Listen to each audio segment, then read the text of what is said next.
Okay guys, ini open for sales ah. Ya, unregistered 221 untuk sesiapa yang cari 8 seater. Ini cantik. Ada spare tayar, ada DIM BSM, RCTA. Safety sense semua full. Follow can. Okay, ini warna pearl white ah, memang pearl punya, bukan biasa punya white color lah. Semua tahu 18 inci.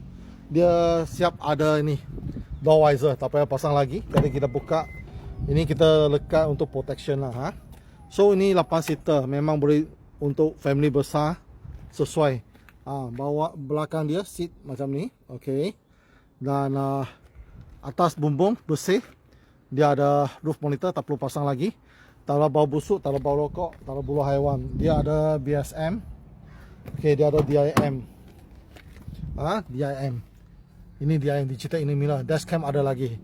Lepas itu 34932. 34,932 km. So tak tinggi sangat lah kan.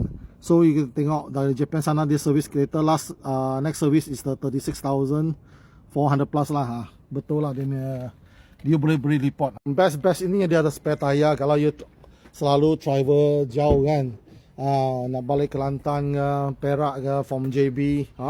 So dia ada spare tayar, memang condition memang cantik. Dia ada siap tools, tools dan jack juga.